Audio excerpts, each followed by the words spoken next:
Hey everybody, Tim here with the first episode of the first Doctor of the original Doctor Who. This is story number 1 in Unearthly Child. So this is, like I just said, this is the very first episode that ever aired, with William Hartnell as the first Doctor, his debut, everybody's debut. So just to first get into it, William Hartnell as the first Doctor, he did 29 stories. So the original Doctor Who didn't go by episodes necessarily, they went by stories. Now each story could be 4 episodes, it could be 1 episode, it could be 12 episodes. So he did 29 stories, or 134 episodes. And that's not even including the crossover episodes, that William Hartnell came back or the first Doctor came back. So this particular one, The Unearthly Child, which is the first story, had 4 episodes, and luckily they're all intact, which I know there's some misconceptions out there, which I talked about in my intro video, how there's missing episodes, but they're not actually missing, they're still audio. Doesn't matter, all 4 of these are intact. Now, as far as pilots go, or at least first episodes, I'm just going to call it an episode, first episodes go, this is really good. I actually really enjoy this one. I know a lot of people don't necessarily like classic Doctor Who, and they don't even give it a shot. So that's kind of why I'm doing this. So if you guys don't want to go through and watch all the old stuff, you can watch my video and I'll just tell you what it's about. So this introduces the Doctor. It also, his first 3 companions. We have Susan Foreman, who is the Doctor's granddaughter. At least she says he is. There's been some conspiracy theories that she's not. She's just a random person that he picked up and kind of adopted her. I like to choose to believe that she is his daughter. And she's kind of important. Like, if I know in the 12th Doctor episodes, he has a picture of her. So I really like Susan. We also meet Ian Chesterton, who again is, you don't see him, but you see his name. And we meet Barbara Wright. So when the episode starts out, Susan is going to Coal Hill School, or Coal Hill Academy as it's known later on, which is again very important to later Doctor Who. This is where Barbara and Ian are teachers. Later on in the more current Doctor Who, Clara is a teacher at Coal Hill, and then the spin-off class took place at Coal Hill. So this is already like a lot of stuff starts here but spreads once we get to the later seasons. So Ian, it's interesting to know, at least as the time I'm filming this, the actor that played Ian and the actress that plays Susan are still alive, and it's my dream that one day Susan will come back to the series. Hopefully. I just want her to do a cameo. I don't even care how small it is. So we start there. Ian and Barbara are kind of worried about Susan because she's kind of awkward and weird.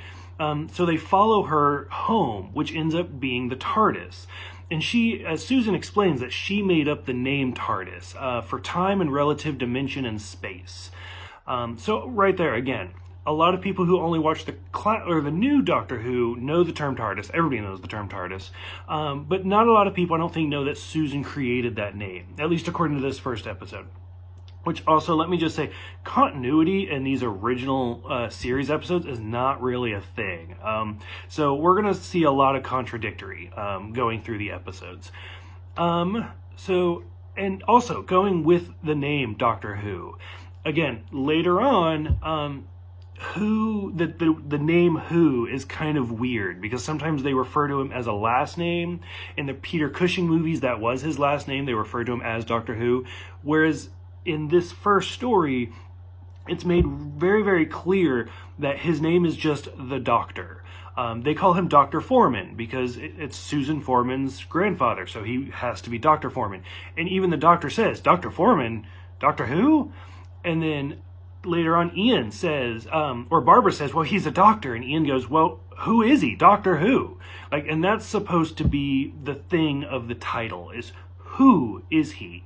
Like Doctor Who. It's not a surname, it's not a last name, it's who is he? Which again, they play with that as the series continues, even to the modern stuff where Missy says who is his name. Also, this isn't quite the Doctor that we're used to. In the third episode, he actually like tries to kill someone. Like he takes a rock and he's ready to kill this guy that's injured by a boar.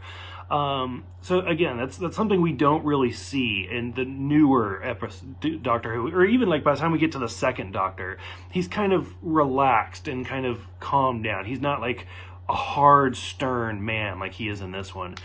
In fact, Ian and Barbra, he takes hostage, like flat out. He's like, well, either you're leaving or you're staying here. And they're like, okay, we'll leave. And he's like, too late. And he goes. This first episode takes place in 1963. So it takes place when it's filmed. And so the police box kind of makes sense. Whereas as soon as they go back in time to like the caveman days, and as soon as they get there, they immediately notice, well, why isn't the TARDIS changing? But they don't go into it. Like they don't mention the chameleon circuit or anything like that because they haven't quite got that far yet. But immediately you can tell that that's just going to be part of the script, that because of budget restraints, the TARDIS isn't going to change. And this is just what it is from now on. I also like how the end of each story just immediately goes into the next one. So we're done with the caveman story, and we're immediately going into the next episode. I really like that. That's just kind of who I am. Get it? Who I am. Whereas like a lot of the newer ones, it's very episodic, where there's not a lot of flow. Just you can turn it on. It doesn't matter which episode it is, you're good to go. Whereas this, you kind of have to watch it in order, and I like that. I can appreciate that. So I'm really excited to do Doctor Who. I've done this binge one other time, whereas my Star Trek, I'd done that franchise multiple times, so it was just kind of fun as a refresher, and it was more interacting with you guys. This I've only ever done once, so it's fun for me. It was a few years ago. So go ahead, let me know in the comments below, what do you guys think about Doctor Who, these classic episodes, specifically the first Doctor. What do you guys think about William Hartnell? Go ahead, let me know. I'm excited to go on to some more episodes with you guys, and I will see you for the next story, The Daleks.